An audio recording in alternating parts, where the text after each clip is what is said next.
आप सभी लोगों का राम जी लाल क्लासेस में स्वागत है। तो बच्चों, जैसा कि हम लोग पिछले वीडियो में हम लोगों ने एल्डिहाइड और कीटोनों के निर्माण की विधियां स्टार्ट कर दी थी। उसी क्रम में आगे बढ़ते हुए हम लोगों ने पिछले क्लास में एल्डिहाइड और कीटोनों के निर्माण के लिए हम लोगों ने ऑक्सीडेशन प्रोसेस को सेलेक्ट किया था। उसमें हमने बताया था कि प्राथमिक एल्कोहलों के ऑक्सीकरण से एल्डिहाइड बनता है, जबकि द्वितीयक एल्कोहलों के ऑक्सीकरण से कीटोन बनता है। तो आज उसी क्रम में आगे बढ़ते हुए हम लोग देखेंगे कि एल्डिहाइड और कीटोनों का निर्माण हम लोग और किस रूप में कर सकते हैं। तो एक तो हो गया एल्कोहलों का ऑक्सीकरण करके आप एल्डिहाइड और कीटोन बना सकते हो।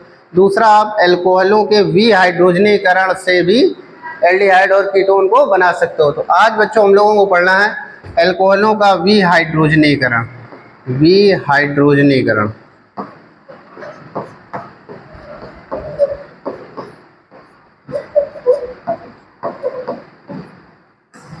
एल्कोहलों का विहाइड्रोजनीकरण।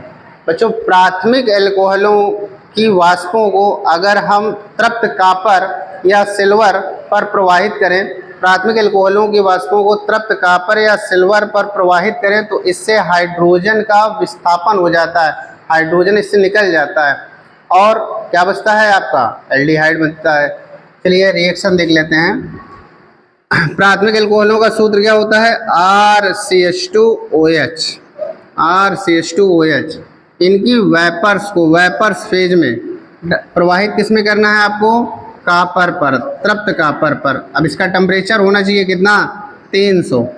तो 300 डिग्री सेंटीग्रेड पर ये रेड हॉट कापर हो जाता है। इस पर जब प्राथमिक एल्कोहल की वाष्पों को प्रवाहित किया जाता है तो इससे हाइड्रोजन गैस निकल जाती है और हाइड्रोजन गैस इससे निकलेगी और ये कन्वर्ट हो जाएगा एल्डिहाइड में। इसमें कन्वर्ट हो जाएगा एल्डिहाइड में। तो यहाँ से आप लोगों ने देखा कि प्राथमिक एल्कोहल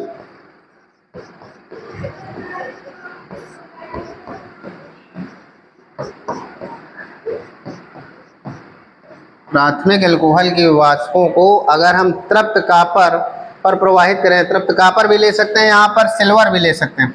तो तृप्त कापर या सिल्वर में प्रवाहित करने पर क्या होता है? एल्डिहाइड बनता है और हाइड्रोजन गैस यहाँ से रिमूव होती है। इसीलिए इस अभिक्रिया का नाम क्या है? विहाइड्रोजनीकरण। विहाइड्रोजनीकरण मतलब हाइड्रोजन जिनसे निकलता है, ऐसी अभिक्रियाएं विहाइड्रोजनीकरण कहलाते हैं। अब इसी क्रम में अगर बच्चों हम द्वितीयक एल्कोहल ले लें, द्वितीयक एल्कोहल मतलब RCHOH सिंगल बॉन्ड R।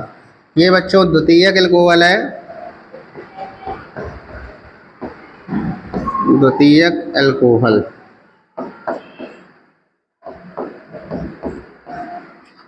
द्वितीयक एल्कोहलों की वाष्पों को अगर हम इसको भी तृप्त कापर या सिल्वर पर प्रवाहित करें तो इससे भी क्या होगा? हाइड्रोजन गैस का रिमूवल होगा, मतलब हाइड्रोजन गैस इससे निकल जाएगी। तो हाइड्रोजन गैस अगर निकल जाएगी तो ये क्या बन जाएगा? कीटोन में परिवर्तित हो जाएगा।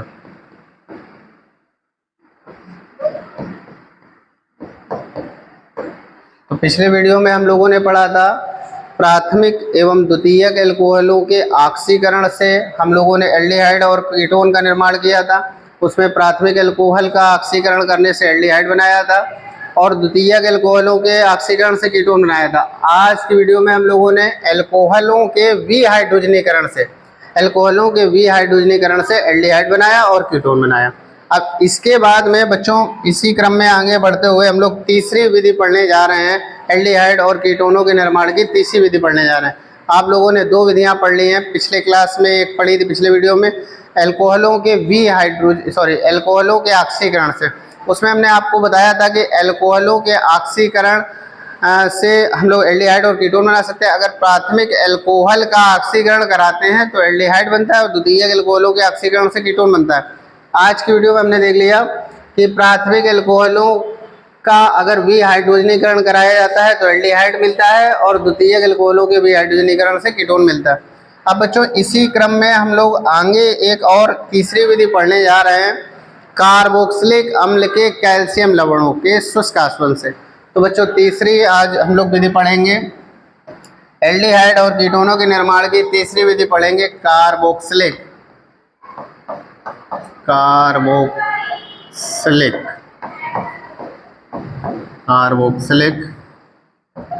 अम्लों के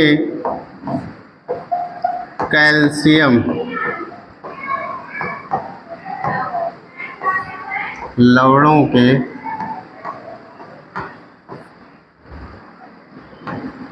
शुष्क आसवन से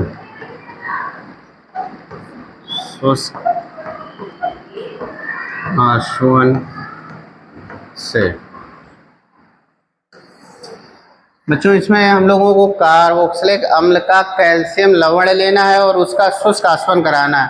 तो शुष्क आसवन करा के भी हम लोग क्या बना सकते हैं, एल्डिहाइड और कीटोन बना सकते हैं। तो कार्बोक्सिलिक अम्ल का फार्मूला क्या होता है बच्चों, RCOOH। अब कैल्शियम लवण कह रहा है तो कैल्शियम लवण क्या होगा, इससे हाइड्रोजन को रिप्लेस कर दो और यहाँ पर कैल्शियम लगा दो, तो इसका फार्मूला हो जाएगा कैल्शियम लवण का RCOO इंटू Ca। ये हो गया बच्चों कार्बोक्सिलिक अम्ल का कैल्शियम लवण। अब बच्चों हमें अगर इससे एल्डिहाइड या कीटोन बनाना है तो इसके 2 मॉलिक्यूल्स की आवश्यकता पड़ेगी। तो एक मॉलिक्यूल्स तो ये लिख दिया है, दूसरा मॉलिक्यूल्स और लिखना पड़ेगा। तो दूसरा मॉलिक्यूल सेम इसी के जैसा ले सकते हो या फिर थोड़ा सा डिफरेंट ले सकते हो। तो हमने यहाँ पर लिया है मोनोकार्बोक्सिलिक अम्ल का कैल्शियम लवण। अब इसके साथ में हम लोग ले रहे हैं कैल्शियम फॉर्मेट ले रहे हैं। तो हम क्या करेंगे, देखो जरा ध्यान समझो बच्चों, ये लिया है हमने मोनोकार्बोक्सिलिक अम्ल का कैल्शियम लवण और इसी की रिएक्शन हम करा रहे हैं कैल्शियम फॉर्मेट से। तो कैल्शियम फॉर्मेट का फार्मूला क्या होता है, कैल्शियम फॉर्मेट का होता है HCOO का होल ट्वाइस Ca। तो इसको हम ऐसे लिख सकते हैं।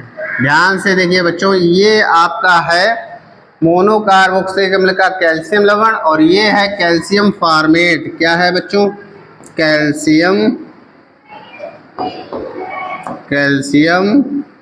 फॉर्मेट। ये है कैल्शियम फॉर्मेट और ये है मोनोकार्बोक्सिलिक अम्ल का कैल्शियम लवण। कार्बोक्सिलिक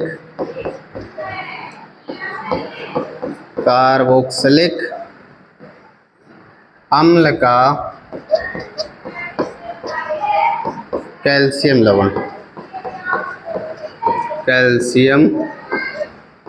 लवण, तो यहाँ पर हमने क्या किया है बच्चों, एक तो मोनोकार्बोक्सिलिक अम्ल का कैल्शियम लवण लिया है और एक उसी के साथ में कैल्शियम फॉर्मेट ले लिया है। इसका हमें क्या कराना है, शुष्क आसवन कराना है। तो जब इसका शुष्क आसवन कराएंगे तो शुष्क आसवन से देखिए इसमें अलग क्या क्या हो जाएगा बच्चों, ध्यान देना, इसमें क्या क्या अलग हो जाएगा।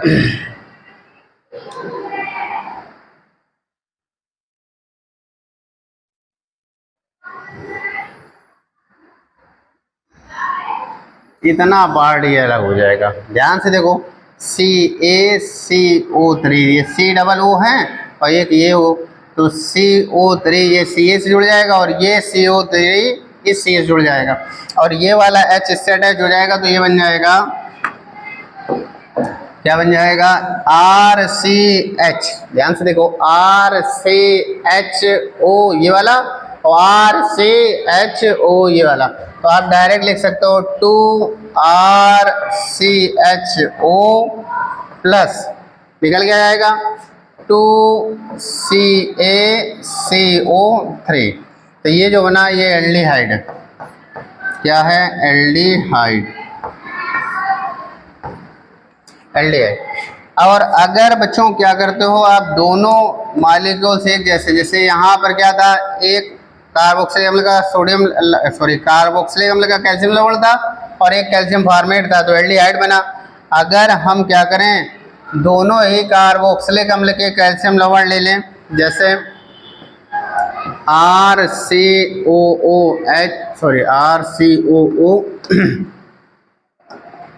इंटू RCOO, ये आपका कार्बोक्सिलिक अम्ल का कैल्शियम लवण प्लस OOCR, ये दोनों ही कार्बोक्सिलिक अम्ल के कैल्शियम लवण है, इनका शुष्क आसवन करा दें। क्या करा दें? शुष्क आसवन। तो जब इनका शुष्क आसवन कराएंगे तो क्या निकल जाएगा बच्चों? देखिए इनके शुष्क आसवन से जो पिछली वाले रिएक्शन में निकला था 2CaCO3 वही यहाँ से भी निकल जाएगा। बनेगा क्या? RCOR RCOR। तो आप लिख सकते हो 2RCOR प्लस निकला क्या? CaCO3 तो लिख सकते हो 2CaCO3। यहाँ पर आप लिख सकते हो ये कीटोन है। ये क्या है? कीटोन। तो आप लोगों ने देखा कि अगर हम एक कार्बोक्सिलिक अम्ल का कैल्शियम लवण लेते हैं और एक कैल्शियम फॉर्मेट लेते हैं, इनका शुष्क आसवन कराते हैं तो एल्डिहाइड बनता है। और यहाँ से अगर बात की जाए थोड़ी सी प्रैक्टिकली रूप से, अगर हम बात करें तो प्रैक्टिकली रूप से बात करने पर यहाँ पर केवल एल्डिहाइड नहीं बनेगा, एल्डिहाइड भी बनेगा, एल्डिहाइड के साथ साथ कीटोन भी बनेगा और यहाँ पर फॉर्मेल्डिहाइड भी बनेगा। कैसे बनेगा जानना चाहोगे? क्यों जानना चाहोगे? देखिए इस रिएक्शन में तो कंफर्म है, इस रिएक्शन को कराओगे तो 100% आपको क्या मिलेगा? कीटोन मिलेगा। परंतु इस रिएक्शन को कराने पर आपको एल्डिहाइड तो मिलेगा, एल्डिहाइड के साथ साथ फॉर्मेल्डिहाइड भी मिलेगा और कीटोन भी मिलेगा। आओ चलो देखते हैं कि कैसे मिलता है। बच्चों ध्यान देना, क्या लिया था? थोड़ा ध्यान देना। ओहो, क्या लिया था हम लोगों ने? RCOR। तो R के पोजीशन पर आप कोई भी जैसे CH3 या C2H5 कुछ भी रख सकते हो। तो चलिए हम R के स्थान पर CH3 रख के ले रहे हैं। ध्यान देना बच्चों, जैसे हमने लिया CH3 COO CH3 COO into Ca plus CaOOCH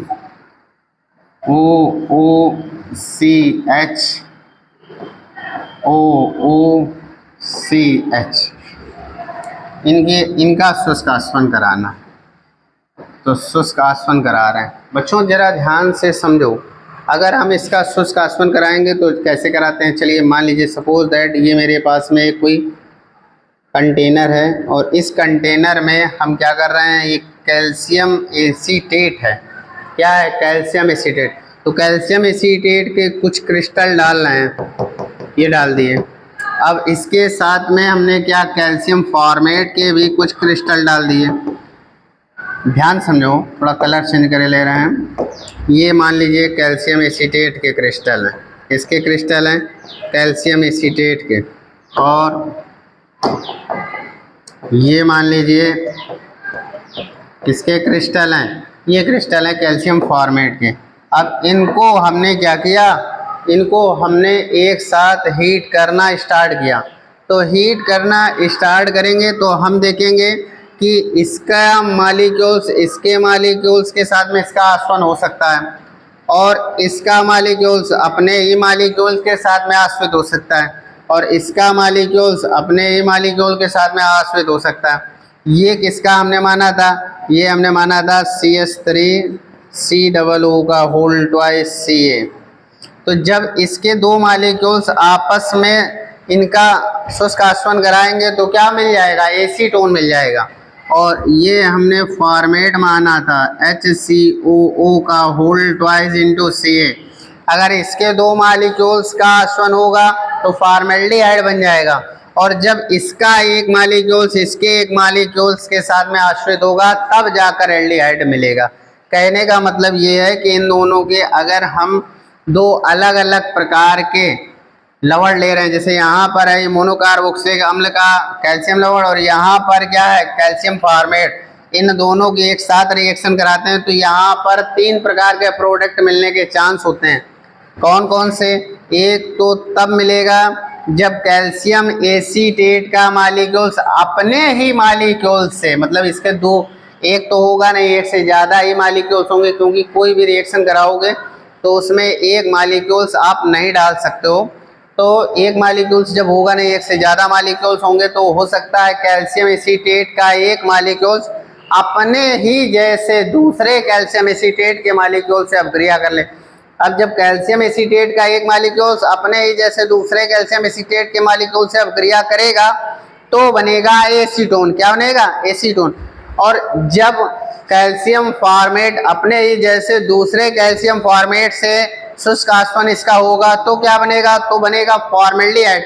और जब कैल्शियम एसीटेट कैल्शियम फॉर्मेट के मालिक्यूल से अपक्रिया करेगा तब जाकर बनेगा कहीं एसीटैल्डिहाइड। तो कहने का मतलब ये है कि जब ये अपक्रिया कराते हैं तो यहाँ पर केवल एक प्रकार का उत्पाद नहीं मिलता है, केवल एल्डिहाइड नहीं मिलता है या एसीटैल्डिहाइड नहीं मिलता है, उसके साथ साथ फॉर्मेल्डिहाइड क्या क्या मिलता है। ध्यान दो, जब ये दोनों डिफरेंट टाइप के होंगे तो आपको केवल ये नहीं मिलेगा CH3CHO नहीं मिलेगा, इसके साथ साथ आपको फॉर्मेल्डिहाइड और फॉर्मेल्डिहाइड के साथ साथ एसीटोन CH3CO CH3 ये सब मिलेंगे, याद रखना, ठीक है, ये सब मिलते हैं। फिर से एक बार समझ लीजिए, जब बेटा हम क्या करते हैं, जब हम दो डिफरेंट टाइप के कैल्शियम लवण लेते हैं, जैसे एक हमने कैल्शियम एसीटेट ले लिया तो दूसरा हमने कौन सा ले लिया? Calcium formate. तो जब कैल्शियम एसीटेट का एक मालिक्यूल्स दूसरे कैल्शियम एसीटेट के मालिक्यूल से इसका शुष्क आसवन होगा तो क्या बनेगा? तो बनेगा एसीटोन। क्या बनेगा? एसीटोन बनेगा। जब बच्चों कैल्शियम फॉर्मेट का एक मालिक्यूल्स दूसरे कैल्शियम फॉर्मेट के मालिक्यूल्स के साथ में शुष्क आश्रित होगा तो बच्चों बनेगा फॉर्मेल्डिहाइड। क्या बनेगा? फॉर्मेल्डिहाइड। और जब एक कैल्शियम एसीटेट के मालिक्यूल से दूसरा कैल्शियम फॉर्मेट का मालिक्यूल शुष्क आश्रित होगा तब बनेगा जाकर क्या? आपका एसीटैल्डिहाइड। तब क्या बनेगा? एसीटैल्डिहाइड। तो कुल मिला के इस टाइप की रिएक्शन में तीनों प्रोबेबिलिटी हैं, कैल्शियम एसीटेट बनने की भी, कैल्शियम फॉर्मेट बनने के भी, एसिटिक बनने की, फॉर्मेल्डिहाइड बनने की और एसीटोन बनने की, तीनों प्रोबेबिलिटी होती हैं। जब कभी भी याद रखना बच्चों, जब कभी भी कैल्शियम एसीटेट की अपक्रिया कैल्शियम फॉर्मेट से होती है, कैल्शियम एसीटेट की अपक्रिया कैल्शियम फॉर्मेट से होती है या इनका शुष्क आसवन कराते हैं तो केवल एसीटैल्डिहाइड नहीं मिलता है, एसीटैल्डिहाइड के साथ साथ फॉर्मेल्डिहाइड और एसीटोन भी मिलता है, ये याद रखना। जबकि अगर हम दोनों मालिक्यूल्स किसके ले लें, जैसे इसमें दोनों अलग अलग मालिक्यूल्स थे, लेकिन अगर हम दोनों मालिक्यूल्स किसके ले लें, मान लो हमने कैल्शियम एसीटेट के ही दो मालिक्यूल्स ले लिए, CH3COO, इसका एक मालिक्यूल्स ये लिया और दूसरा मालिक्यूल्स भी इसी का ले लिया, OOCCH3 और इसका हमने क्या कराया? इसका हमने शुष्क आसवन कराया। तो जब इसका शुष्क आसवन कराएंगे तो ये इतना पार्ट इससे निकल जाएगा और यहाँ से क्या बन जाएगा? 2CH3CO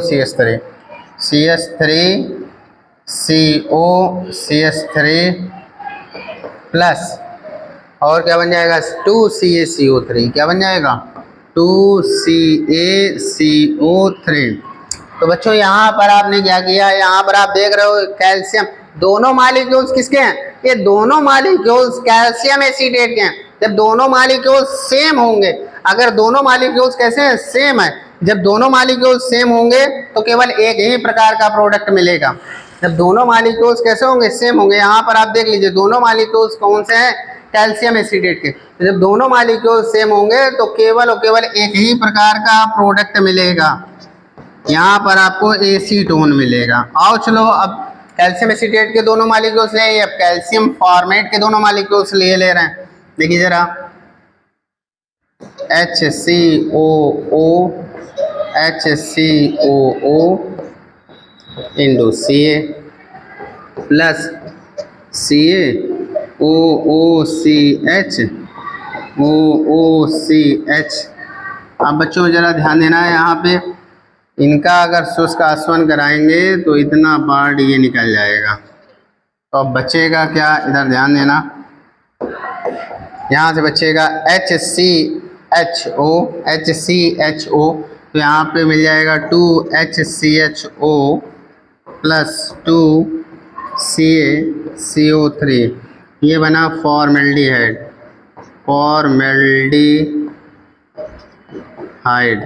क्या बना, फॉर्मेल्डिहाइड। जरा ध्यान देना बच्चों, आप देख लीजिए रिएक्शन में जब दोनों ही मॉलिक्यूल एक जैसे हैं, जैसे यहाँ भी देखिए फॉर्मेल्डिहाइड का एक मॉलिक्यूल, यहाँ भी कैल्शियम फॉर्मेट का एक मॉलिक्यूल, यहाँ भी कैल्शियम फॉर्मेट का एक मॉलिक्यूल। जब दोनों अभिक्रिया करने वाले दोनों मॉलिक्यूल्स एक जैसे होते हैं, यहाँ भी कैल्शियम फॉर्मेट है और यहाँ भी कैल्शियम फॉर्मेट है, तो केवल एक ही प्रकार का प्रोडक्ट मिलता है, यानी फॉर्मेल्डिहाइड मिलता है। जब यहाँ कैल्शियम एसीटेट है और यहाँ भी कैल्शियम एट, यानी दोनों मॉलिक्यूल्स कैल्शियम एसीटेट के हैं, जब दो कैल्शियम एसीटेट के मॉलिक्यूल्स आपस में इनका शुष्काश्वन कराएंगे तो एसीटोन मिलेगा, और जब दोनों कैल्शियम फॉर्मेट के मॉलिक्यूल्स का शुष्काश्वन कराएंगे तो फॉर्मेल्डिहाइड मिलेगा। परंतु एक अगर हमने ले लिया कौन सा, एक हमने ले लिया कैल्शियम एसीटेट और दूसरा हमने ले लिया कैल्शियम फॉर्मेट, तो इनके शुष्काश्वन से केवल एसीटल्डिहाइड ना मिलकर एसीटल्डिहाइड के साथ साथ एसीटोन और फॉर्मेल्डिहाइड दोनों मिलते हैं। तो बच्चों ये हो गया आपका मोनोकार्बोक्सिलिक अम्ल के कैल्शियम लवणों के, हाँ ये हो गया कार्बोक्सिलिक अम्लों के मोनोकार्बोक्सिलिक अम्ल का मोनोकार्बोक्सिलिक अम्लों के कैल्शियम लवणों के शुष्क आसवन से।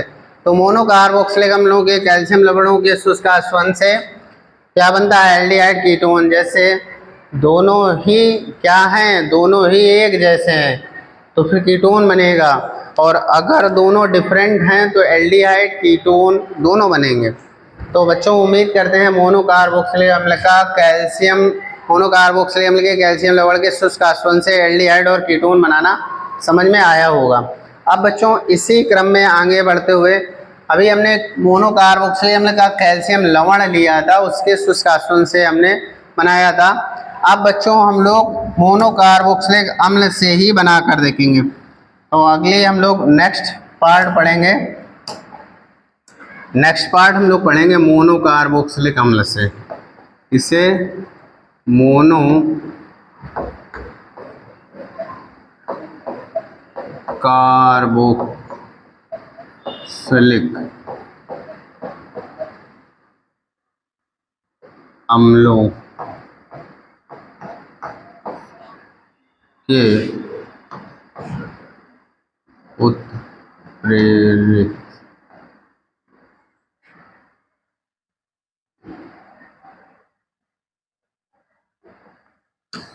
मोनोकार्बोक्सिलिक अम्ल के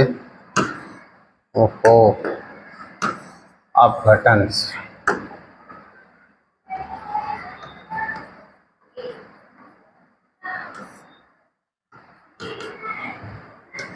बच्चों इसको जरा समझते हैं। यहाँ पर हम लोग अब की बार, इसके पहले वाले में हम लोगों ने मोनोकार्बोक्सिलिक अम्ल का कैल्शियम लवण लिया था, इस बार हम मोनोकार्बोक्सिलिक अम्ल ही पूरा का पूरा ले रहे हैं।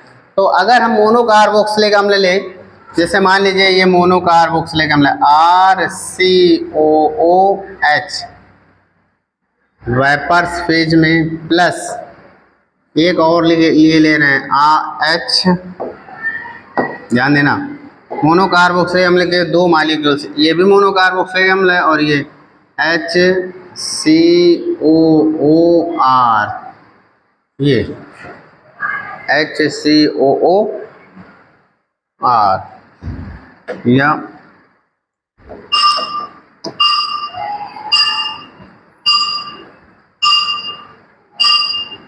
चलो बच्चों, आज हम लोगों के लिए इतनी ही विधियाँ, बाकी इसकी एल्डिहाइड और कीटोन के निर्माण की जो बाकी विधियाँ हैं, जैसे मोनो कार्बोक्सिल अम्ल के कैल्शियम लवणों के अपघटन से, तो ये हम लोग अपने नेक्स्ट वीडियो में पढ़ेंगे, क्योंकि आज समय से हम सभी लोग बंधे हुए हैं और जब समय हो जाता है तो फिर हमें जाना पड़ता है।